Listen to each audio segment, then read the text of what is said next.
বিবাহের ক্ষেত্রে অনেক ছেলে মেয়েদেরকে দেখা যায় পালিয়ে বিবাহ করে। পালিয়ে বিবাহ করা এটা শরীয়ত সম্মত নয়।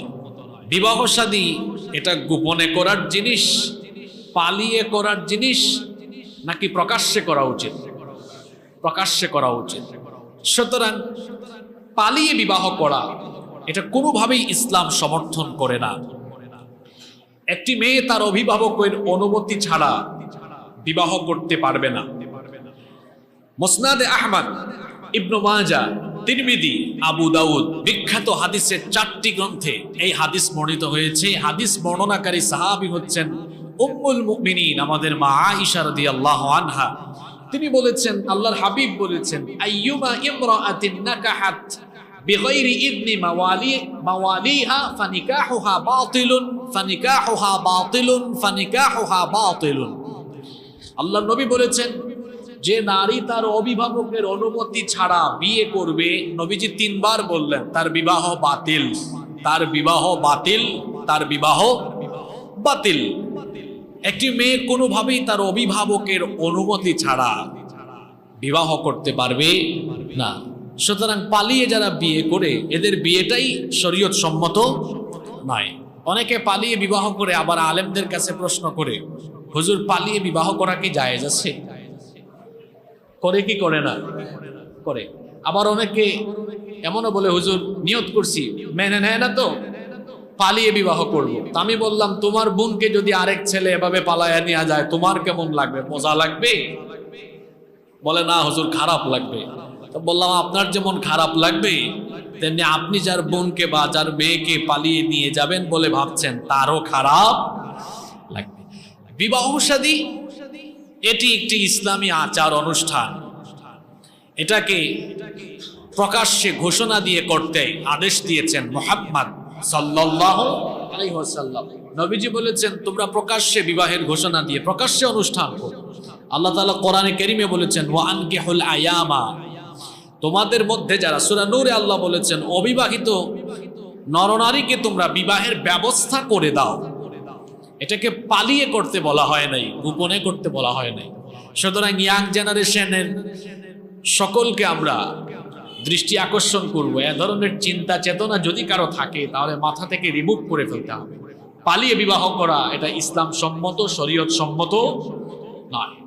নাম্বার 2 নাম্বার, আমাদের সমাজে বিবাহ শাদীতে দিনদারিতার চাইতে রূপ সৌন্দর্য, টাকা পয়সা, বংশমর্যাদা ইত্যাদিকে প্রাধান্য দেওয়া হয়, যা সম্পূর্ণ ইসলামী রীতিনীতির বিরোধী।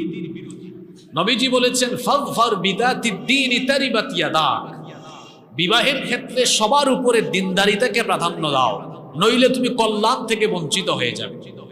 আমাদের সমাজে অনেক ক্ষেত্রে আমরা দেখি, বহু ছেলেমেয়ের মা বাবা তাদের ছেলে মেয়েদেরকে বিবাহ দেওয়ার ক্ষেত্রে দিনদারিতার চাইতে তারা অন্যান্য বিষয়গুলো বেশি প্রায়োরিটি দিয়ে থাকেন। আগে জিজ্ঞেস করে না, বাবা তুমি কি 5 ওয়াক্ত নামাজ পড়ো, হালাল উপার্জন করো? কিসের হালাল? উল্টা বলবে, কয়টা ফ্ল্যাট আছে, কয়টা গাড়ি বাড়ি আছে, সরকারি চাকরি করো, সরকারি চাকরি করো কিনা। আর আমাদের দেশের মানুষ মনে করে সরকারি চাকরি পাওয়া মানেই হচ্ছে বিরাট বড় লোক হয়ে যাওয়া।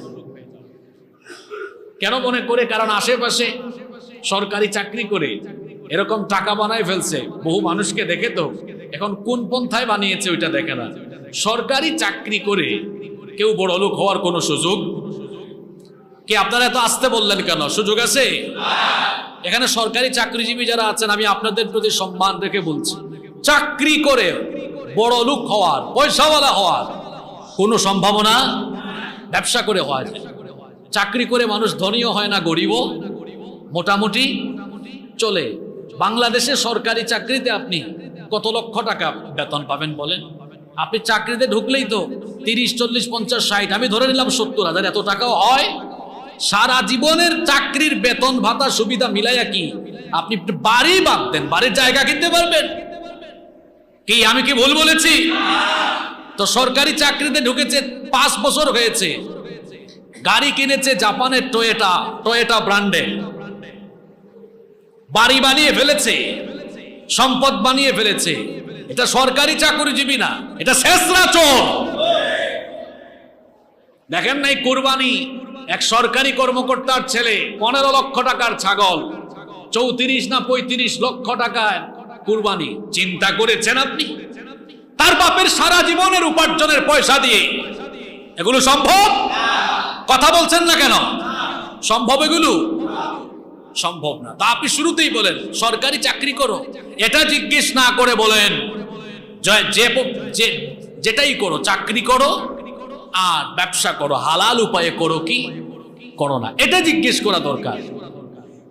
এটা জিজ্ঞেস করে না, শুরুতেই বলে সরকারি চাকরি করো কিনা। আপনার মেয়ে বিয়ে দিবেন, প্রথম যোগ্যতা কি সরকারি চাকরি করা? প্রথম যোগ্যতা কি বিসিএস ক্যাডার হওয়া? প্রথম যোগ্যতা হবে ছেলে দিনদার কিনা, প্রথম যোগ্যতাই হবে ছেলে নেককার কিনা। ছেলের বাড়ি থাকলে থাকুক, ফ্ল্যাট থাকলে থাকুক, যদি দিনদার না হয়, একটা বেদিন ছেলের কাছে মেয়ে বিবাহ দিলে তার কোটি কোটি টাকার বাড়ির ভেতরে আপনার মেয়ে শান্তিতে থাকবে না। আর দিনদার ছেলে টিনের বাড়ি হলেও ওই টিনের বাড়িতে আপনার মেয়ে সুখে শান্তিতে বসবাস করবে, এতে কোনো সন্দেহ। আমাদের সমাজে প্রচলিত যে অনৈসলামিক কর্মকাণ্ড মুসলমানদের মধ্যে আমরা দেখছি, সেটা হচ্ছে বিবাহ শাদীকে দিনদারিতাকে প্রাধান্য না দেওয়া। অবিবাহিত ভাইদেরকে অনুরোধ করব এবং অবিবাহিত বোনদেরকেও বলবো, বিবাহ শাদীতে সবার আগে দিনদারিতাকে প্রায়োরিটি দিতে হবে। একটা ছেলে বা একটা মেয়ে নামাজি কিনা, পর্দা মেনটেন করে কিনা, হালাল উপায়ে উপার্জন করে কিনা, চরিত্র ভালো কিনা, এটা সবার আগে দেখতে হবে। নাম্বার 3 নাম্বার, আমাদের সমাজে মাঝে মাঝে আমরা দেখি অনেক পিতামাতা ছেলে কিংবা মেয়ে তাদের অনুমতি ছাড়াই জোরপূর্বক বিবাহ দেয়। জোরপূর্বক বিবাহ দেওয়ার রীতিনীতি আমাদের সমাজে আছে না নাই? জোর জবরদস্তি করে বিবাহ দিলে ওই ছেলে মেয়েদের দাম্পত্য জীবন সুখময় হওয়ার চাইতে অনেক সময় বিপরীত হয়ে যায়। এজন্য প্রত্যেক মা বাবার উচিত বিয়ে শাদীর ক্ষেত্রে তাদের ছেলে মেয়েদের কাছ থেকে জিজ্ঞেস করা যে আমরা যেটা ঠিক করছি, তুমি এটাতে রাজি কিনা, খুশি কিনা, তোমার পছন্দ হয়েছে কিনা। কোন নবী রাসূল তাদের ছেলে মেয়েদেরকে ফোর্স করে কিছু করেন নাই, এটা নবীদের শিক্ষা নয়। এই যে কুরবানি গেল, কুরবানির ঘটনা আপনারা জানেন। ইব্রাহিম আলাইহিস সালাম তার ছেলেকে কুরবানি করতে ফোর্স করেছেন? কথা বলেন। আমি তো গত জুমায় বলে গিয়েছিলাম কি সুন্দর প্রস্তাব, ইয়া বুনাইয়া, আমার কলিজার টুকরা সন্তান, ইন্নী আরা ফিল মানামি আন্নী আযবাহুক, আমি স্বপ্নে দেখেছি আমি তোমাকে জবাই করছি। এরপরে বলেন নাই সুতরাং আজ তোমাকে ধইরা জবাই করে ফেলবো, বলেছেন ফানজুর মাযা তারা, এখন তুমি বলো তোমার অভিমত কি, তোমার রায় কি, তোমার ডিসিশন কি। সুবহানাল্লাহ। দেখেন আল্লাহর বিধান কুরবানি পালন করবেন, ফোর্স করলেন না, বলেন বাবা তোমার অভিমত কি। বাবা যেমন, ছেলেও কি সুন্দর জবাব, ইয়া আবাতি ফাল মা তুমারু সাতাজিদুনি ইনশাআল্লাহু মিনাস সাবিরিন, আপনি যে ব্যাপারে আদিষ্ট হয়েছেন তা পালন করুন, অবশ্যই আমাকে সবরকারীদের অন্তর্ভুক্ত পাবেন। সুবহানাল্লাহ। কোন নবী তার ছেলেকে মেয়েকে ফোর্স করেন নাই, কোন ক্ষেত্রেই তারা ফোর্স করেন নাই। সুতরাং বিবাহ শাদী এটা গুরুত্বপূর্ণ একটা বিষয়, এটা তো ছেলে খেলা নয়। বিবাহ শাদী মানে হচ্ছে একটা নতুন জীবন শুরু হওয়া, ছেলে মেয়েদেরকে জোর করা উচিত নয়। এজন্য ছেলে মেয়েদের কাছ থেকে জেনে নিতে হবে যে এই বিবাহে তার মতামত আছে কিনা। আপনি আপনার সিদ্ধান্তে বিয়ে দিলেন, যদি দাম্পত্য জীবনে কোনো অসুবিধা হয় এই খোঁটা সারা জীবন আপনাকে বহন করতে হবে। মেয়ে বাড়িতে এসে বলবে আব্বা আপনি জোর করে আমাকে বিয়ে দিয়েছেন, আপনার কারণে জীবন তছনছ। আপনি ভাই হয়ে বোনকে জোরপূর্বক বিবাহ দিয়েছেন, সারা জীবন এই খোঁটা আপনাকে নিতে হবে। ভাই তুমি আমার জীবনটাকে শেষ করে দিলে। কি বলেন? এরকম সমাজে আছে কি নাই? আছে। জোরপূর্বক বিবাহ দেওয়া ঠিক নয়, ছেলে মেয়েদের মতামত জানতে হবে। নাম্বার 4 নম্বর, বর এবং কনে উভয়ের দেখা সাক্ষাৎ ছাড়া বিবাহ দিলে এই ক্ষেত্রে সমস্যা তৈরি হয়। এগুলো এখন অনেকটা কমে গিয়েছে, এটা আগের যুগে অনেক ছিল, কিন্তু এখনো এটা অনেক জায়গায় চালু আছে। ছেলে মেয়ে উভয় কাউকে দেখে না, শুধু তাদের উভয় পক্ষের অভিভাবক কথা বলে ঠিক করে ফেলছে। অনেক সময় দেখা যায় ছেলে কিংবা মেয়ে দেশের বাইরে থাকে, দেখা সাক্ষাতের সুযোগ দেয় না, দেখা সাক্ষাতের কোনো সুযোগ দেয় না। কই হুজুর দেখছে তো, ছবিতে দেখছে, ছবিতে দেখার পরে বিয়ে করে বাসর ঘর থেকে পালাইছে, এমন কাহিনীও আছে না? কারণ ছবি আর বাস্তব কি এক জিনিস? এক জিনিস না তো। অনেক সময় ভিডিওতে ছবিতে অনেককে দেখা যায় একরকম, বাস্তবে আরেক রকম। কারণ ছবিতে অনেক সময় আটা ময়দা দেওয়া থাকতে পারে, ইফেক্ট আছে না, ইফেক্ট থাকতে পারে, কালোকে সাদা বানিয়ে দেওয়া। এটা হচ্ছে বর্তমান প্রযুক্তির কারসাজি।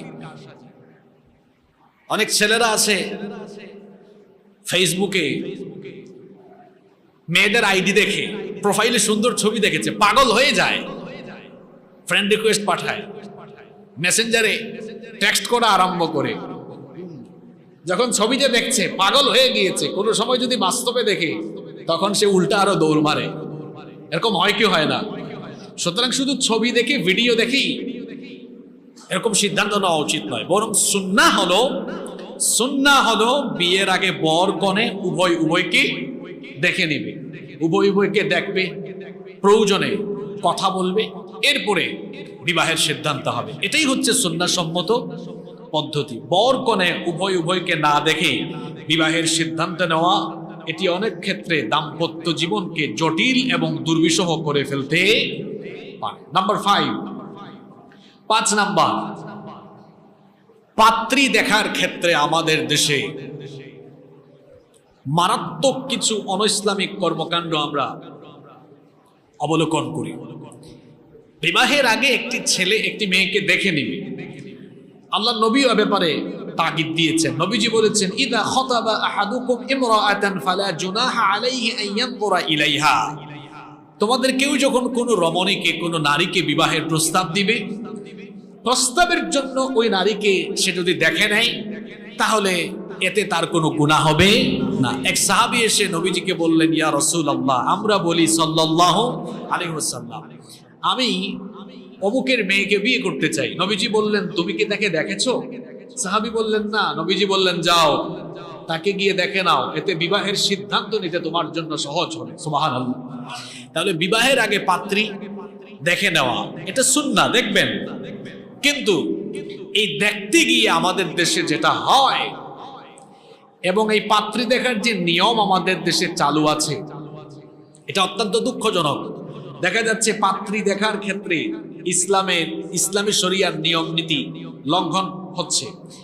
যিনি বিয়ে করবেন তিনি যাচ্ছেন, তার সাথে তার বাবা, তার দুলাভাই, তার ভাই, বড় ভাই, ছোট ভাই, তার 14 গোষ্ঠীর অনেককে নিয়ে যায়।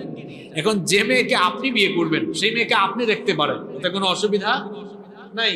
বা আপনার ঘরের মা থাকতে পারে, বোন থাকতে পারে, শিশু বাচ্চা, এরা আছে আপনার সাথে, এতেও কোনো অসুবিধা নাই। আপনার মা দেখলেন, আপনার বোন দেখলেন, আপনার ভাবি দেখলেন, কোনো অসুবিধা নাই। কিন্তু আপনার সাথে আপনার দুলা ভাই, আপনার বাবা, আপনার চাচাতো ভাই, আপনার কাজিন, ছোট ভাই, বড় ভাই, এলাকার ভাই, কত ভাই নিয়ে যায়। কি বলেন, চট্টগ্রামে তো এগুলো নেই?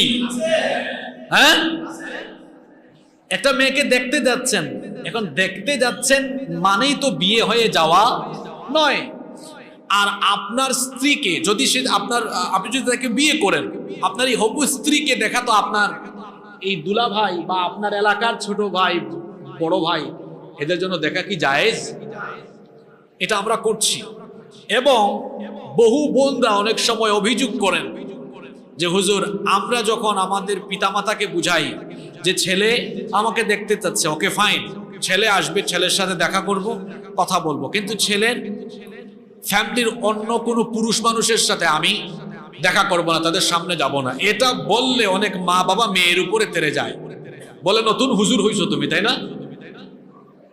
14 পুরুষ থেকে এই রীতিনীতি আমাদের চলে আসতেছে। হ্যাঁ, সবার সামনে মেয়ে যাবে, মানে বিষয়টা দেখলে আসলে মনে হয় ওই যে কুরবানির হাটে পশু যেমন সবাই মিলে জড়ো হয়ে দেখে, আমাদের সমাজে অনেক বিয়ে শাদীতে দেখা যায় বিবাহের আগেই মেয়েকে সাজায়া এমন ভাবে আনা হয় ওই বরপক্ষের লোকদের সামনে, মনে হয় যেন তেমনই। আর যে পরিমাণ প্রশ্ন করা হয়, অবান্তর নানা প্রশ্ন বানে তাকে জর্জরিত করা হয়। কি বলেন, এরকম চিত্র আছে না নাই? এটা করা যাবে না, এটা সম্পূর্ণ ইসলামী রীতিনীতি বিরোধী। আমি আগেই বলেছি, বিবাহ ইসলামী অনুষ্ঠান, এটা হবে আপনার সমাজের তৈরি করা কুসংস্কারের নীতিতে না আল্লাহর নীতিতে? আর সমাজ চলবে ইসলামের রীতিতে, বরং সমাজের রীতি দিয়ে ইসলাম চলতে পারে, এটা মনে রাখতে হবে। তাহলে বিবাহের সাথে পাত্রী দেখার ক্ষেত্রে এ ধরনের শরিয়া বিরোধী কাজ করা যাবে না। নাম্বার 6 নম্বর, এবার যখন পাত্রী দেখা হলো, পাত্রী দেখার পরে উভয় পক্ষ বৈঠক আরম্ভ করলেন মোহরানার ব্যাপারে। মোহরানার ব্যাপারে দেখা যায় অনেক সময় প্রেসার ক্রিয়েট করা হয়, চাপ দেওয়া হয়। আবার বিপরীত দেখা যায় অনেকের সামর্থ্য আছে তাও দেখা যায় সে তার সামর্থ্যের আলোকে মোহরানা না দিয়ে অনেকটা কমিয়ে দিতে চায়। এই দুই চিত্রই আমরা সমাজে দেখি। কি বলেন, দেখা যায় না এরকম? প্রথম কথা হলো বিবাহকে সহজ করে দিতে হবে। এটা হচ্ছে আল্লাহ এবং তার রাসূল সাল্লাল্লাহু আলাইহি ওয়াসাল্লামের দেওয়া শিক্ষা। বিবাহকে সহজ করে দিতে হবে যাতে করে জিনা, ব্যভিচার, অশ্লীলতা এগুলো সমাজে চিরতরে বন্ধ হয়ে যায়। বিবাহ সহজ করার একটি প্রক্রিয়া হলো মোহরানাকে যত বেশি সহজ করে দেওয়া যায়। এই মোহরানা সাব্যস্ত হবে উভয় পক্ষের আলোচনার ভিত্তিতে। কেউ কোনো পক্ষকে এক্ষেত্রে প্রেসার ক্রিয়েট করবে না, আবার কেউ কারো উপরে জুলুমও করবে না। আর আমাদের মনে রাখা দরকার, একটা ছেলে যখন বিয়ে করে তার বয়স 22, 23, 24, 25, 26, 28, 30 বছর, এই বয়সে আসলে একটা ছেলের কাছে অত বেশি টাকা পয়সা থাকে না। আর যাদের কাছে থাকে ম্যাক্সিমাম ক্ষেত্রে দেখবেন ওটা তার নিজের না, ওটা তার বাপ দাদার। তো বাপ দাদার পয়সায় যারা বুক ফুলিয়ে চলে, এটা আমি বরাবর সবসময় বলি, এরা গাধা। আর যারা নিজের পরিচয়ে চলে, নিজেরা উপার্জন করে, মা বাপকে ডিস্টার্ব করে না, নিজেরা উপার্জন করে, নিজেরা ওই অল্প উপার্জনে চলছে পরিশ্রমে, এই ছেলেগুলো হলো শাহজাদা। মেয়ে বিয়ে দেওয়ার ক্ষেত্রে গাধা মার্কা ছেলের কাছে বিয়ে না দিয়ে শাহজাদা মার্কা ছেলের কাছে বিয়ে দিবে। তো একটা ছেলে 25, 26, 27 বছরে কোটি কোটি টাকা, লক্ষ লক্ষ টাকার মালিক হয়ে যায় না যে সে আপনার মেয়েকে 10 লক্ষ, 20 লক্ষ, 30 লক্ষ টাকা মোহরানা দিতে পারবে। এ ধরনের সামর্থ্য তার থাকার কথা নয়। আচ্ছা বলেন তো, যে কথাটা বললাম, বিবাহিত ভাইয়েরা বলেন, যারা বিয়ে করে ফেলেছেন, আপনাদের বিয়ের সময় কি আপনারা কোটিপতি ছিলেন? মানুষ আসলে টাকাওয়ালা, পয়সাওয়ালা হওয়ার জন্য তার একটা এইজ আছে, বয়স আছে। ওইটা হইতে হইতে বাংলাদেশে আমরা যেটা দেখি 32, 35, 36, কোনো ক্ষেত্রে 40 বছর হয়ে যায়। কারণ পড়াশোনা শেষ করতে করতে 22, 23, 24 বছর শেষ হয়। এরপরে তো সে কর্মজীবনে প্রবেশ করে, চাকুরি করুক আর ব্যবসা করুক। এটা তো 20 বছর পরে শুরু করছে, তাই না? 20 বছর পরে শুরু করছে। যারা তার বাপ দাদা থেকে প্রতিষ্ঠিত কোনো ব্যবসা পেয়ে যায়, এদের জন্য কম সময়ে আরো বেশি পয়সাওয়ালা হওয়ার সুযোগ তার আছে, কারণ সে পেয়ে গেছে। আর যারা পায় না, নিজেরা জিরো থেকে স্টার্ট করে, ওরা তো সংগ্রাম করে এক যুগ চলে যায় তার নিজেকে একটা লেভেলে নিয়ে যেতে। এরকম হয় কি হয় না? তো আপনি এই ছেলের কাছে দাবি করে বসলেন 20 লক্ষ টাকা দিবে, সে কি সিঙ্গাপুর থেকে ভিক্ষা করে এনে দিবে না? বিবাহ শাদীতে মোহরানাকে সহজ করে দিতে হবে। নবী করিম সাল্লাল্লাহু আলাইহি ওয়াসাল্লাম যতগুলো বিয়ে দিয়েছেন, সকল বিয়েতে তিনি মোহরানা সহজ করে দিয়েছেন। ওই যে প্রথম জুমাতে বলেছিলাম না, একজন সাহাবীর বিয়ে নবীজি একটা লোহার আংটির বিনিময়ে মোহরানা দিয়ে তিনি বিবাহের ব্যবস্থা করে দিয়েছেন। সুবহানাল্লাহ। আরেক সাহাবীর কিচ্ছু নাই, বললেন তুমি যে মেয়েকে বিয়ে করছে কুরআন পারে না, তাকে কুরআন শিখাও, এটাই বিবাহের মোহরানা। সুবহানাল্লাহ। তাহলে মোহরানা কি করে দিয়েছেন? সহজ করে দিয়েছেন। মোহরানা কঠিন করে ফেলা কিংবা প্রেসার ক্রিয়েট বা জুলুম করা, এটা হচ্ছে বিয়ে শাদীতে আরেকটি অনৈসলামিক কর্মকাণ্ড এবং কুসংস্কার। নাম্বার 7 নম্বর, বিয়ে শাদীতে গায়ে হলুদের আয়োজন। এটা হচ্ছে আরেকটি অনৈসলামিক কর্মকাণ্ড এবং এটি হচ্ছে আরেকটি বিজাতীয়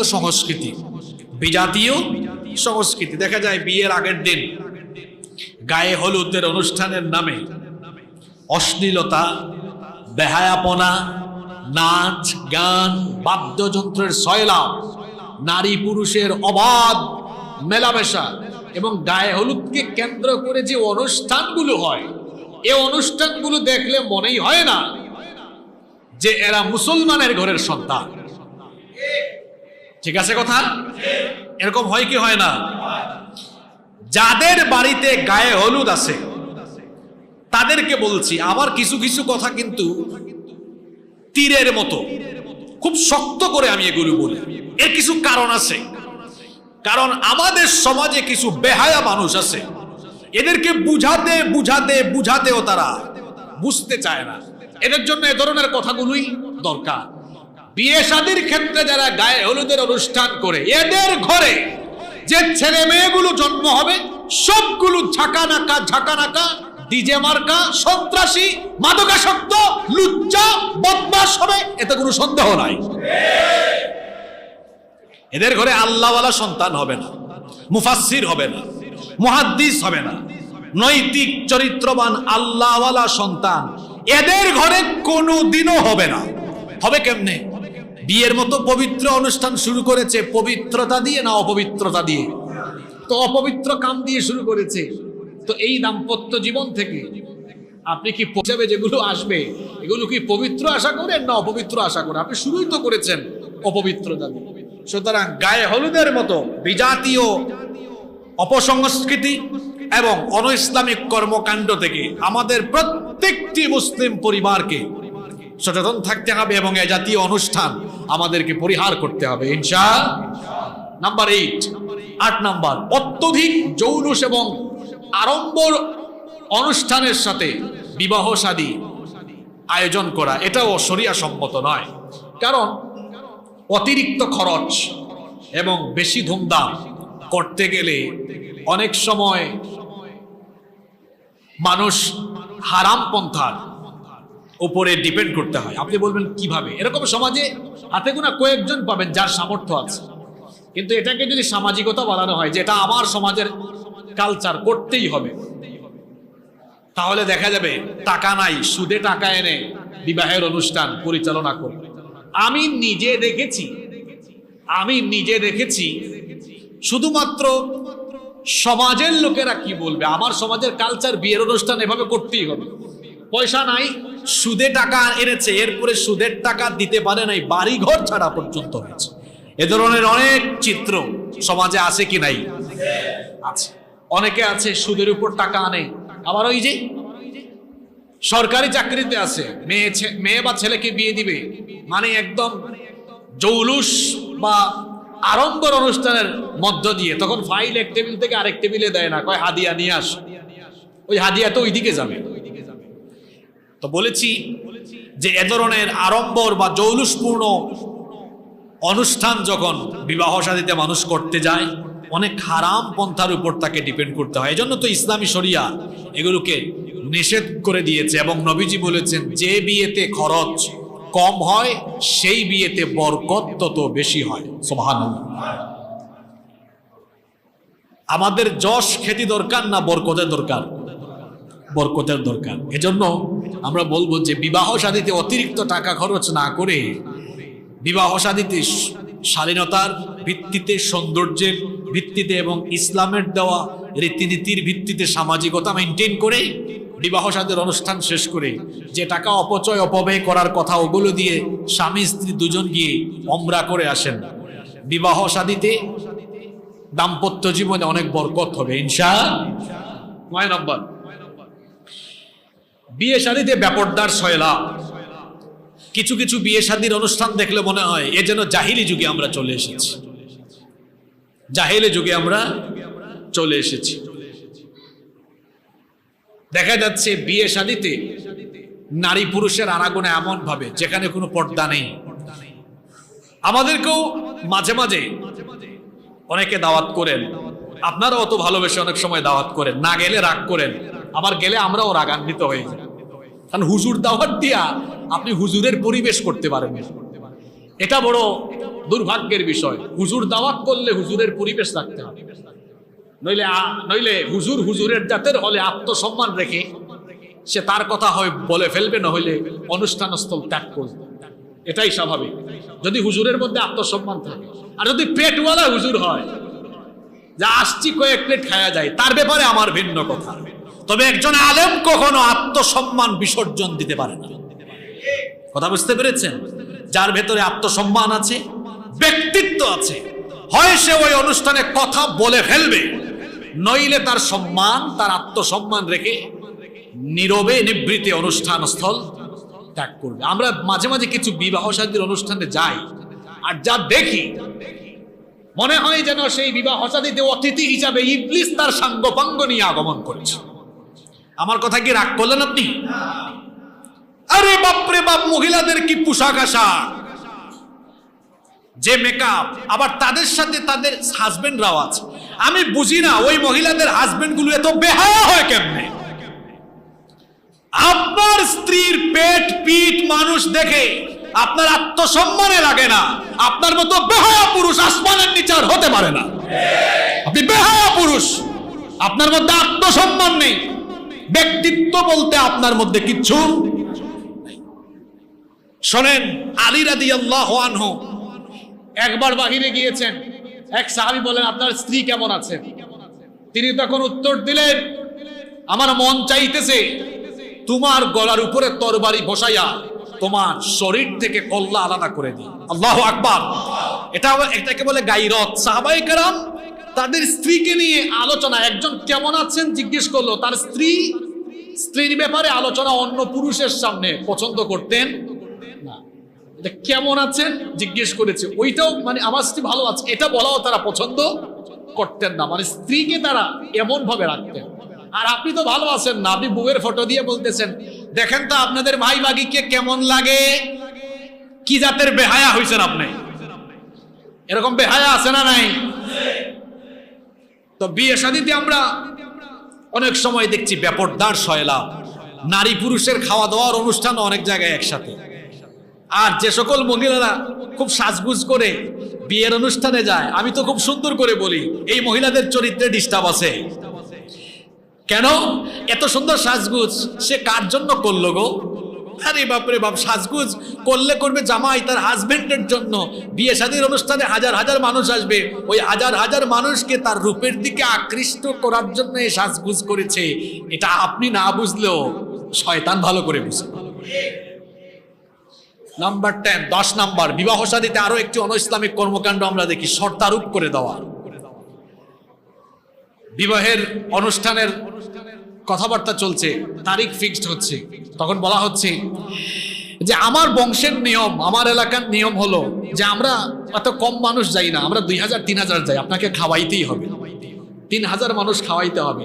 এগুলো আমাদের চট্টগ্রামে একদম নাই তো। জি,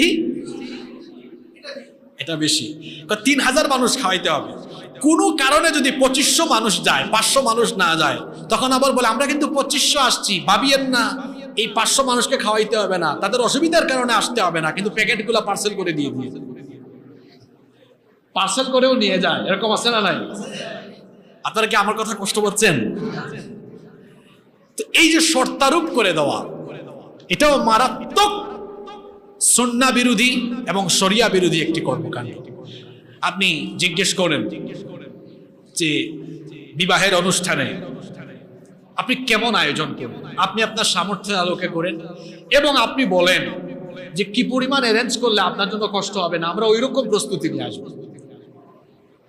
তিনি বললেন আমার এই পরিমাণ সামর্থ্য আছে, তো ঠিক আছে আপনি এই পরিমাণ নিয়ে যান। কিন্তু জোর করে চাপিয়ে দেওয়া বা কঠিন শর্তারোপ করে দেওয়া, এটা আসলে শরিয়া সম্মত কোনো কাজ হতে পারে। নাম্বার 11 নাম্বার, যৌতুক। যৌতুক তো ইসলামে নিষিদ্ধ। শূকরের গোশত খাওয়া যেমন হারাম, কুকুরের পায়খানা খাওয়া যেমন হারাম, তেমনি যৌতুক খাওয়া মুসলমানের জন্য হারাম। এখন যৌতুক অনেকে প্রকাশ্যে চায় না, খুব কৌশল করে চায়, খুব কৌশল করে। এটার নাম আমি দিয়েছি নীরব যৌতুক। মানে আমাদের সমাজে এমন হয়েছে, ইসলাম আসলে কন্যা মেয়ে সন্তানের মা বাবাকে অনেক মর্যাদা দিয়েছে, আর আমাদের সমাজ মেয়ে সন্তানের মা বাপকে বেকায়দায় ফেলে দিয়েছে। কথা বুঝতেছেন? মেয়ে সন্তানের বাবা মাকে ইসলাম সম্মান দিয়েছে, মর্যাদাও দিয়েছে, আর আমাদের সমাজ মেয়ের বাবা মাকে বেকায়দায় ফেলে দিয়েছে। মানে মেয়ে জন্ম দিয়ে এই বাবা মা ঠেকছে, যখন বিয়ে দিতে যাবে তখন হয় যৌতুক প্রকাশ্যে চাওয়া হচ্ছে, অথবা বলা হচ্ছে নীরবে নীরবে কৌশল করে মেয়ের বাবা কিছু বলছেন না। তখন ছেলের বাবা বলছেন, আপনার মেয়েকে আমরা নিয়ে যাব, আর আপনাকে আমরা দেওয়ার জন্য ফোর্স করব না, আপনারই তো মেয়ে, আপনি যা দেন খুশি হইয়া আর কি, এটা আমাদের কোনো অসুবিধা নাই। এখন খুশি হইয়া কিছু না দেই যদি, তাহলেও বিপদ আছে। ওই বাড়িতে যাওয়ার পরে শাশুড়ির খোটা, ওই বাড়ির মানুষের খোটা, হ্যাঁ, ফকিন্নি আসছে, তার বাপ তাকে কিছুই দিল না, আবার কৌশল করে চায়াও ফেলে অনেকে। এখন মেয়ে বিয়ে দেওয়ার পরে অনেক এলাকায় মানুষ সামাজিকতা বানিয়েছে, এটা নাকি সামাজিক রীতি, সামাজিক নিয়ম। একদম খাট, পালং, সোফা, আলমারি, ওয়ার্ড্রোব, ফার্নিচার, এসি, ফ্রিজ, মানে যা লাগে সব দিতে হয়। কেন দিতে হয়? এটা নাকি সামাজিক রীতি। আরে যে সামাজিক রীতিনীতি সমাজের অনেক মানুষকে মজলুম বানিয়ে দেয়, যে সামাজিক রীতিনীতি অনেক মেয়ে সন্তানের পিতামাতাকে মজলুম বানিয়ে দেয়, ওই সামাজিক রীতিনীতিকে আমি আমার জুতার নিচে ফেলে দিব। আপনার এই সামাজিক রীতিনীতির কারণে অনেক পিতামাতা অসুস্থ হয়ে যাচ্ছে, ছেলে মেয়ে বিয়ে দিবে এই চিন্তায় শেষ। কয়েক মাস আগে এক মেয়ের পিতা বললেন, আমার মেয়ের বয়স 34 বছর, বিয়ে দিতে পারি না, বাড়ি ফেনীতে। কেন দিতে পারেন না? যারাই বিবাহের জন্য প্রস্তাব নিয়ে আসে, প্রকাশ্যে না বলল, কৌশলে কৌশলে সকলের কম বেশ চাওয়া পাওয়া থাকে। আমি গরিব মানুষ, খাইতে পারি না, কিভাবে দিব? আমার সমাজ এটাকে সামাজিক রীতিনীতির নামে এই কুসংস্কার সমাজে চাপিয়ে দিয়েছে বলে আমি আমার মেয়েকে বিয়ে দিতে পারছি না। নীরবে নিভৃতে এরকম হাজারো বাবা মায়ের কান্না, এই সমাজের আকাশে বাতাসে তাদের কান্নার আওয়াজে আকাশ বাতাস ভারী হয়ে যাচ্ছে। সুতরাং এ সকল যৌতুক কিংবা কৌশলে যৌতুক সমাজ থেকে বন্ধ করার জন্য আমাদের প্রত্যেককে দায়িত্বশীল ভূমিকা পালন করতে হবে। আর যারা বিয়ে করার সময় শ্বশুর বাড়ি থেকে বেশি বেশি জিনিস আনে, এই সকল ছেলেরা শ্বশুর বাড়িতে গিয়ে খুব একটা কদর পায় না, সম্মান পায় না। শ্বশুর বাড়ির থেকে কিচ্ছু আনবেন না, শ্বশুর বাড়িতে গেলে দেখবেন সবাই মাথায় তুলে রাখবে, একটা আলাদা পার্সোনালিটি, আলাদা ব্যক্তিত্বই থাকবে। কেউ আপনাকে বলার কিছু একটা বলার আগে চিন্তা ভাবনা করে বলবে। আলাদা একটা ব্যক্তিত্ব আছে, মজা আছে, আলাদা একটা ব্যক্তিত্ব আছে, মজা আছে। এভাবে বিয়ে করেন, এই মজাটা তখন ফিল করতে পারেন। আর যারা সবকিছু নিয়ে বিয়ে করেছেন, এই মজাটা তারা ফিল করতে পারবেন না। এরপরে 12 নম্বর হচ্ছে বিবাহ শাদীতে গান বাজনা তো ইসলামে কিছু কিছু জায়েজ আছে, তাই নয়? জি, তা আমাদের বাসা বাড়িতে তো বিয়ে শাদীর সময় গান বাজনার আওয়াজ অনেকের বাসা বাড়িতে শোনা যায় না, যায়। আল্লাহর নবী বলেছেন, আল গিনা ইয়ানবুতুন নিফাক ফিল কলবি কামা ইয়ানবুতুল মাউজ যারা। পানি সেচ দিলে যেমন জমিনের ফসলের উর্বরতা বাড়ে, ফসল উৎপাদন বাড়ে, তেমনি গান বাজনা মানুষের কলবে, অন্তরের মধ্যে নিফাকি বৃদ্ধি করে। এটা মানুষের অন্তরকে কলুষিত করে ফেলে। বিবাহ শাদী একটা পবিত্র অনুষ্ঠান, সেখানে ইবলিসের কর্মকাণ্ড, নাচ গান চলবে, এটা তো কোনো মুসলিম পরিবারের বিয়ে শাদীর স্বভাব বা বৈশিষ্ট্য হতে পারে। নাম্বার 13 নম্বর হচ্ছে বিয়ে শাদীতে আমরা আরেকটি জঘন্য কাজ দেখি, যেটা মারাত্মক শরিয়া বিরোধী। সারা জীবন একাকী গোসল করতে পারে, বিয়ের দিন তার ভাবিরা তাকে গোসল দেওয়াতে হয়। কি বলেন, এরকম আছে না? মানে বিবাহের আগে এত বছর ছিল গোসল করতে সক্ষম, হঠাৎ করে বিবাহের দিন গোসল করতে অক্ষম। এখন তার ভাবিরা তার গায়ের মধ্যে হলুদ টলুদ মাখায়, তার ভাবিরা তাকে গোসল দেওয়ায়। কি বলেন, এটা আছে না নাই? এটা বড় আশ্চর্যের ব্যাপার। এতদিন বেচারা একাকী গোসল করতে পারলো, আজকে সে একাকী গোসল করতে, মানে হতে পারে বিবাহের চিন্তায় দুর্বল হয়ে গিয়েছে যে আর একাকী গোসল করতে পারতেছে না। আপনারা হাসিয়েন না, এরকম আছে না নাই? আপনার ভাবি আপনার শরীরে এসে টাচ করবে, আপনার ভাবি আপনাকে স্পর্শ করবে, এটা কি ইসলামী শরিয়া আপনাকে অনুমোদন দিয়েছে? অনুমোদন দিয়েছে। শুধু তাই নয়, গ্রামে গঞ্জে তো আরো মারাত্মক জিনিস দেখা যায়। আমি একবার, এক লোক আমাকে দাওয়াত করেছে যে হুজুর আপনাকে আসতেই হবে, না আসলে আমি মাইন্ড করবো। দেখলাম বিচারা মাইন্ড করে ফেলবে। তো আমি বরযাত্রার এই ঘন্টাখানেক আগে গিয়ে পৌঁছালাম, দেখি বর এখনো গোসল করে, ওদিকে বর গোসল করে, আর ওইদিকে বরের সাথে ওই দিন আবার অনেক ছেলেমেয়েরা দেখা যাচ্ছে তারাও পুকুরে নেমে গোসল করে, ঢলাঢলি মাখামাখি, এগুলো গ্রামে গঞ্জে আসে, কি বলেন আছে না? ওই দিন দেখা যায় একাকী গোসল করতে বরের সাথে অনেকেই অক্ষম হয়ে পড়ে। তখন দেখা যায় দুলাভাই, মানে আগে থেকে এই বাড়িতে বিয়ে করেছে, শালীদেরকে বলে চলো আজকে আমরাও গোসল করি।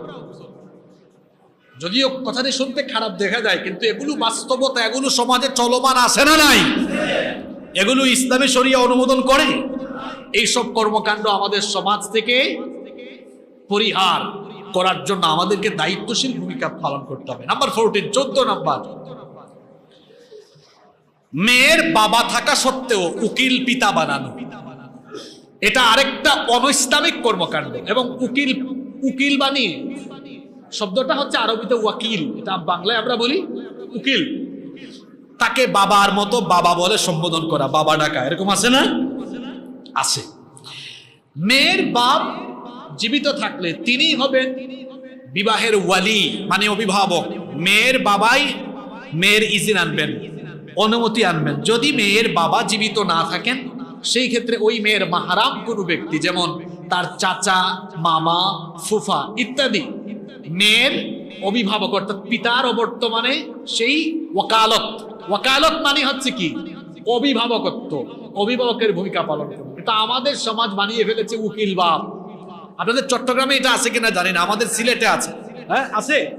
এই যে উকিল বাপ বানানো, এটা শরীয়ত সম্মত নয়। আপনারা যে কোনো বড় আলেমকে জিজ্ঞেস করবেন, দেখবেন সকলেরই একই কথা, এটা শরিয়া সম্মত নয়। বরং যে মেয়ের পিতা জীবিত আছেন, তিনি মেয়ের পক্ষে ওয়াকালত অর্থাৎ মেয়ের অভিভাবক হিসাবে তিনি তার মেয়ের ইজেন আনবেন, অনুমতি আনবেন, এবং এভাবেই বিয়ে হবে। 15 নাম্বার, আরেকটি অনৈসলামিক কর্মকাণ্ড আমরা দেখি যে ছেলে মেয়েকে উঠায় নিয়ে যাওয়ার পরে ওই মেয়ে নববধূকে, কনেকে, মানে এই মহিলা সারা জীবন একাকী পায়ে হেঁটে চলাফেরা করতে পেরেছে, ওই দিন বিবাহের দিনে মানে গাড়ি থেকে আর নামতে পারে না, মানে সমাজ তাকে ওই দিন অক্ষম বানিয়ে ফেলেছে। ওই দিন ওই ছেলের দুলাভাই বা ওই ছেলের ভাই এসে তারে কুলে করে বাসায় নিয়ে উঠায়। ইন্না লিল্লাহি ওয়া ইন্না ইলাইহি রাজিউন। এই কালচার আছে তো? আচ্ছা বলেন তো, এটা দেখতে কি খারাপ লাগে না? হ্যাঁ, ইবলিসও তো অবাক হয়ে যায়, কিরে কামটা হইলো কি? একটু আগে কবুল করলো কে, আর এখন কুলে উঠাইলো কে? কিছুক্ষণ আগে কবুল করলো কে, আর এখন কুলে উঠাইলো। আর আপনার কি খারাপ লাগে না? যিনি বিয়ে করলেন, কবুল করলাম আমি, হ্যাঁ, আর কুলে উঠাই ফেলছে আমার দুলা ভাই, কামটা হইলো কি?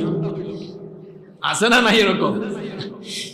এটা বড় আশ্চর্যের ব্যাপার। কবুল করলেন আপনি, বিবাহের খরচ করলেন আপনি, আর ওদিকে কুলে উঠাইয়া, হ্যাঁ, মানে ফিল নিচ্ছে আপনার দুলা ভাই। বুঝতেছেন কারবারটা? আস্তাগফিরুল্লাহ। এই কর্মকাণ্ড সমাজ থেকে রিমুভ করতে হবে আমাদেরকে। কনে এসেছে, প্রয়োজনে কুলে উঠাইতে হলে, রাস্তায় কাদা আছে, পানি আছে, হতে পারে কি পারে না, এখন তো পানি হয়ে যাচ্ছে, কুলে উঠাইতে হলেও তার কবুল করা জামাই উঠাবে, তার হাজবেন্ড উঠাবে, অন্য কেউ। এরপরে আসেন 16 নম্বর, ওই যে বিয়ের দিনে গিয়েছে জামাই, বর গিয়েছে অথবা পরে গিয়েছে, বেচারা এত বছর নিজের হাত নিজে ধুইয়া খাওয়া দাওয়া খাইতে পেরেছে, তখন নাকি তার সেবিকা, তার শালি হাত ধুইয়া দিতে হয়। এটা সমাজের আরেকটা জঘন্য রীতিনীতি। কি বলেন, আছে না নাই? মানে শালিরা হাত ধোয়ায়, দুলা ভাই হাত ধোয়া দিয়ে আপনারা হাত ধোয়াই দিচ্ছে, এরপরে পয়সা দাবি করছে। আপনার শালি, তার সাথে তো প্রয়োজন ব্যতীত আপনার কথা বলা বা দেখা দেওয়া জায়েজ নেই। আপনি কেন, মানে সে কেন আপনার হাত ধোয়া দিবে?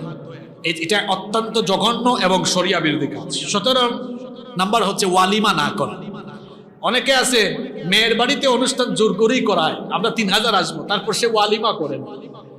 অথচ মেয়ের বাড়ির অনুষ্ঠানের চাইতে ওয়ালিমার গুরুত্ব অনেক বেশি। ওয়ালিমাকে কোন ওলামায়ে কেরাম বলেছেন সুন্নাতে মুআক্কাদা, কোন ওলামায়ে কেরাম বলেছেন ওয়াজিব। তো ওয়ালিমা, এটার গুরুত্ব এত বেশি যে নবীজি একবার আব্দুর রহমান বিন আউফ রাদিয়াল্লাহু আনহুকে তার বিয়ের পরে বললেন যে শোনো, কমপক্ষে একটা ছাগল দিয়ে হলেও তুমি তোমার ওয়ালিমা সম্পন্ন করো। আর ওয়ালিমার ক্ষেত্রে কোনো ধরনের বৈষম্য করা যাবে না, ওয়ালিমা হোক আর বিয়ে শাদী হোক। আমাদের সমাজে দেখা যায় অনেক সময় বিয়ে শাদীতে আমরা ধনীদেরকে দাওয়াত করি। আমার সমাজে আমার আত্মীয় কিন্তু গরিব বলে তাকে দাওয়াত করি না, অথবা দাওয়াত করলেও খাবারের যে আইটেম থাকে মেনু, সেখানেও কিছু পার্থক্য দেখা যায়। দেখা যায় যে ওই বামের সারিতে আমার ধনী ধনী গেস্টরা আসছেন, ওখানে 10 আইটেম, আর এখানে আমার সমাজের গরিব আত্মীয় 5 আইটেম। বৈষম্য আছে না নাই? এটা করা যাবে না। এ ধরনের কাজ, এ ধরনের শিক্ষা ইসলাম আমাদেরকে দেয় না। 18 নম্বর, বিবাহের আসরে বা বিবাহের দিনে মেয়ে বাড়ির পক্ষ থেকে ছেলেরকে সোনার আংটি, স্বর্ণের আংটি হাতে পরিয়ে দেওয়া হয় বা স্বর্ণের চেইন দেওয়া হয়। পুরুষের জন্য স্বর্ণ ব্যবহার করা হালাল না হারাম? এটা করা যাবে না। অনেকে বলে এটা আমার সমাজের কালচার, এটা আমার সমাজের রীতি, আমাদের এলাকার রীতি, এটা আমরা গোল্ড দিই। তো আপনি যে টাকা দিয়ে গোল্ড দিবেন ওই টাকা দিয়ে সমমূল্যের গিফট পৃথিবীতে নাই। তো কি বলেন, নাই? আছে, অন্য কিছু দেন। আপনি আপনার জামাইকে গোল্ড না দিয়ে, স্বর্ণ না দিয়ে অন্য কিছু দেন। কারণ অনেকে কৌশল করে দেয়, হুজুর গোল্ডটা আসলে জামাইকে দিয়েছে, এটা কৌশল করে দিয়েছে, কারণ জানি জামাই হারাম, এটা ব্যবহার করতে পারবে না, ঘুরে ফিরে এটা আমার মেয়ে পাবে। তাহলে এটা কি আর গিফট দেওয়া হইলো? আমি অনেককে জিজ্ঞেস করেছি যে আচ্ছা আপনি আপনার মেয়ের জামাইকে গোল্ড দিলেন কেন? কয় হুজুর কায়দা করে দিচ্ছে। কায়দা করে দিয়েছে। বললাম কেমন কায়দা করলেন? কয় জামাই তো এটা ব্যবহার করবে না, ঘুরে ফিরে এটা আমার মেয়ের হয়ে যাবে। তো বললাম আপনার মেয়েকে আপনি আলাদা দিতেন, আপনার জামাইকে আলাদা দিতেন। কারণ আপনার জামাই যে একটা গিফট যদি পেত, একটা হাদিয়া যদি পেত আপনার তরফ থেকে, শ্বশুর শাশুড়ির কাছ থেকে যদি পেত, ছোট হোক বা বড় হোক, সেটা তার জন্য সুন্দর একটা মেমোরি, সুন্দর একটা স্মৃতি, ঠিক না?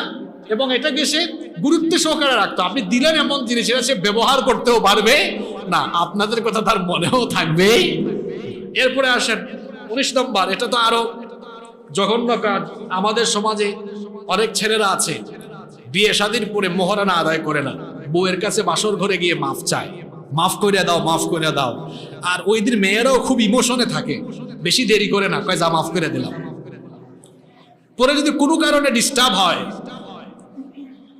দাম্পত্য জীবনে, তালাক হয়ে গেল, তখন ওই মেয়ে দেখা যায় বলে এই আমার মোহরানা দাও। ছেলে যদি বলে মনে নাই, তুমি না ওই দিন ওই রাতে মাফ করে দিছিলা, কই দিছি এটা আবেগে দিছি, বিবেক ছিল না, এখন আমার বিবেক আছে। কি বলে, এরকম হয় কি হয় না? তো এই যে মাফ চেয়ে নেওয়া, যেমন আমাদের সমাজে এটা প্রচলিত আছে যে যদি মোহরানা একটু মোটা অঙ্কে না দেয়, সমাজের এত মানুষ উপস্থিত, বলবো অমুকের মেয়ের বিয়ে হয়েছে, এত কম টাকা মোহরানা, তো বলে ফেলে তার জামাইকে, মেয়ের জামাইকে ডেকে নিয়ে আলাদা বা ছেলে পক্ষকে আলাদা নিয়ে বলে আমরা একটু লেখাই আর কি, অসুবিধা নাই, পরে ছেলে মেয়ের কাছ থেকে মাফ চেয়ে নিবে না, এটা কোনো অসুবিধা নাই। আসলে মোহরানাটা হবে সামর্থ্যের ভিত্তিতে, এবং এটা নগদ দিয়ে দেওয়া উত্তম। কেউ যদি নগদ দিয়ে দেন অতি উত্তম, এটাই সুন্নাহ। কেউ যদি না পারেন পরবর্তীতে দিবেন, কিন্তু মাফ চেয়ে নেওয়ার কোন সিস্টেম তো শরিয়াতে নাই। মাফ চেয়ে নিবেন কেন? কারণ মোহরানা এটা তো তার হক, আপনার স্ত্রীর হক, এই হক আপনাকে আদায় করতে হবে। 20 নম্বর, আমাদের সমাজে বিবাহে আমরা আরো একটি মারাত্মক অনৈসলামিক কর্মকাণ্ড দেখি, যেটা হিন্দুয়ানি প্রথা। যেমন বাঁশের কুলায় চন্দন, কুলা বুঝেন তো আপনারা? কুলা, এটা শহরে জন্ম নেওয়া অনেক ছেলে মেয়েরা হয়তো চিনবে না, গ্রামে আমরা কুলা ব্যবহার করি, তাই না? কুলা দিয়ে ধান চাল দিয়ে করে, এই কোলার মধ্যে চন্দন, তারপরে হলুদ, মেহেদি, ধান, দুর্বা ঘাস ইত্যাদি রাখে। তারপর আগুন জ্বালায়, আগুন জ্বালায় ছেলে মেয়েকে সামনে এনে কুলা দিয়ে মূর্তি পূজারীদের মতো এরকম এরকম নাড়াচাড়া করে। কি বলে, নাড়াচাড়া নাই?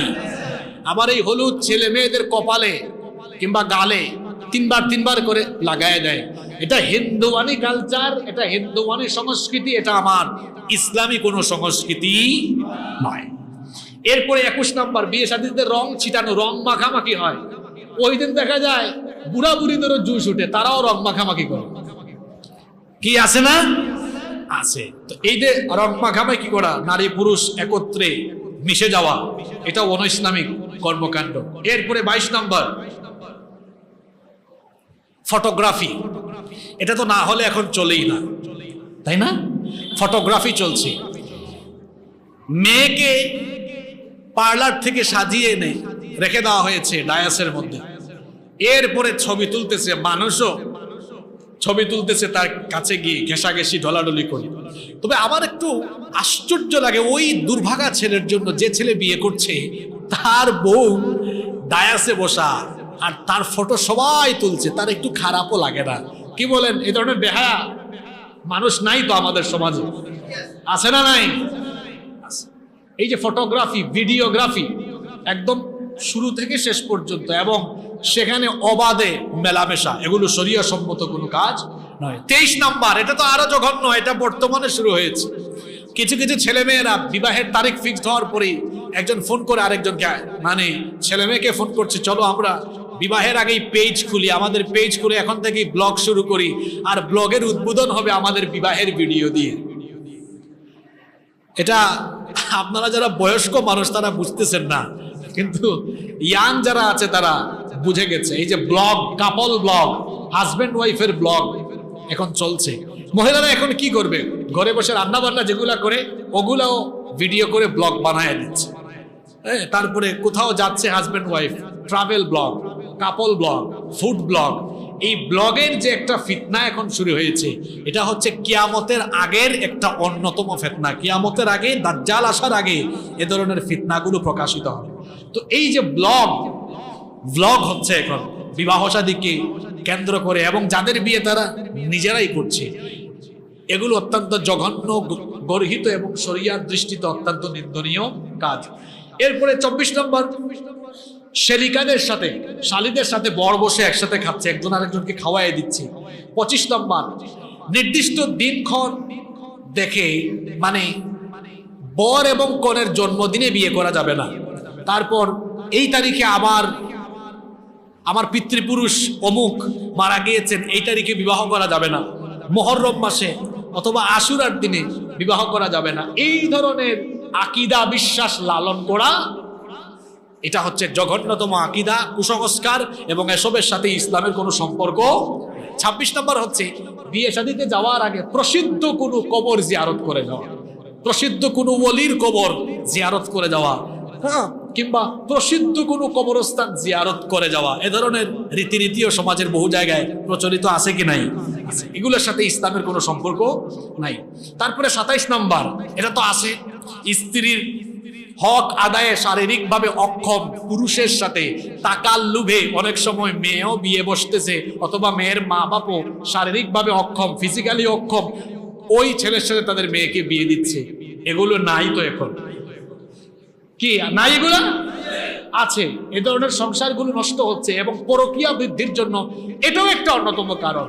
পরকীয়া বৃদ্ধির জন্য এটাও একটা অন্যতম কারণ। কারণ হাজবেন্ড ওয়াইফ উভয়ের চাহিদা মতো যখন হচ্ছে না, তখনই দেখা যাচ্ছে পরকীয়ার মতো অশ্লীলতা, বেহায়াপনা, জিনা, ব্যভিচার এগুলো সমাজে বেড়ে যায়। তারপরে 28 নম্বর, অনেকেই মনে করেন মহিলাদের যে মাসিক একটা অসুস্থতা আছে, এটা যখন থাকবে এই সময়ে বিবাহ শুদ্ধ হবে না বা বিবাহ জায়েজ হবে না, এটা অনেকে মনে করেন না, এতে কোনো অসুবিধা নাই। বরং এগুলো জাহেলি যুগের কালচার।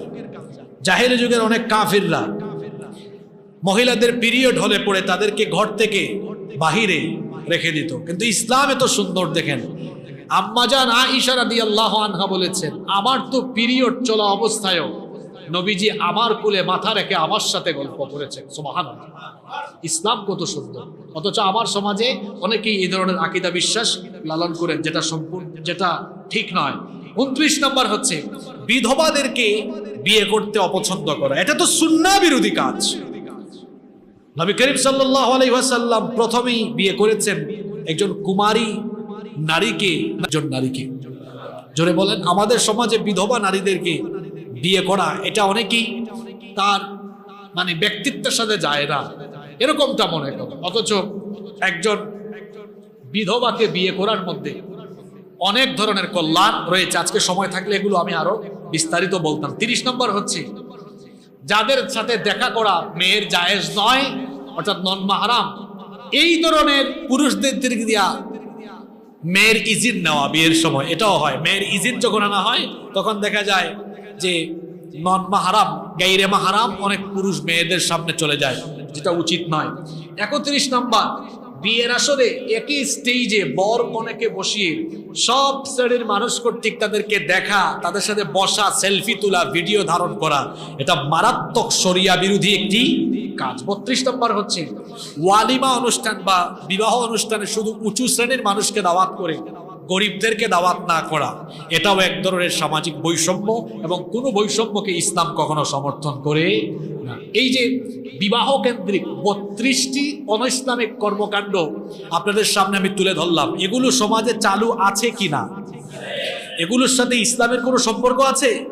এ ধরনের কাজ থেকে আমাদেরকে বিরত থাকতে হবে। আমি সংক্ষেপে 1-2 মিনিটে বিবাহের আগে যে প্রস্তুতিগুলো নেওয়া দরকার সেগুলো বলে এই বিষয়ে আলোচনা শেষ করছি। বিবাহের আগে 1 নাম্বার যে প্রস্তুতি, এগুলো অবিবাহিতদের ওয়াজ, যারা বিয়ে করেন নাই। 1 নাম্বার প্রস্তুতি হলো, যিনি বিবাহ করবেন তিনি সব ধরনের পাপ কাজ থেকে মুক্ত থাকবেন, নিজের চরিত্রের হেফাজত করবেন। 2 নাম্বার হচ্ছে বিবাহের আগে থেকেই তিনি দোয়া করবেন যাতে তিনি একজন নেককার জীবন সঙ্গিনী পান। রব্বানা হাব লানা মিন আজওয়াজিনা ওয়া মিন যুররিয়াতিনা কুররাতা আয়ুনি ওয়াজআলনা লিল মুত্তাকিনা ইমামা। রব, আমাকে একজন নেককার চক্ষু শীতলকারী স্ত্রী আমাকে গিফট করো। এই দোয়া করতে হবে কার কাছে? আল্লাহর কাছে। 3 নাম্বার, বিবাহের ক্ষেত্রে নেককার মেয়েকে প্রাধান্য দিতে হবে, আর মেয়ে হলে নেককার ছেলেকে প্রাধান্য দিতে হবে। 4 নাম্বার, জীবন সঙ্গিনীর হক সম্পর্কে সচেতন হতে হবে। বিবাহের আগেই জানতে হবে আমার স্ত্রীর হক কি, আমার স্ত্রীর কোন কোন হক আমাকে আদায় করতে হবে। যদি মেয়ে হন একজন স্ত্রী, তিনি জানবেন তার স্বামীর কি কি হক তাকে আদায় করতে হবে, এগুলো জেনে নিতে হবে। 5 নাম্বার, বিশেষ করে এটা ছেলেদেরকে বলবো, অবিবাহিত যারা আছেন অবশ্যই হালাল পন্থায় উপার্জন করবেন, তাহলে আপনার দাম্পত্য জীবনে, গোটা জীবনে বরকত দিবেন কে? 6 এবং সর্বশেষ হলো পারিবারিক ব্যবস্থাপনা এবং প্যারেন্টিং সম্পর্কে জ্ঞানার্জন করবেন, প্রয়োজনে আলেম ওলামাদের কাছে যাবেন, এই বিষয়গুলো জেনে নেবেন। এবং এই 6টি প্রস্তুতি যখন নিয়ে আপনি বিবাহ করবেন, ইনশাআল্লাহ আপনার দাম্পত্য জীবন অনেক সুন্দর হবে, সুখময় হবে এবং বরকতময় হবে ইনশাআল্লাহ।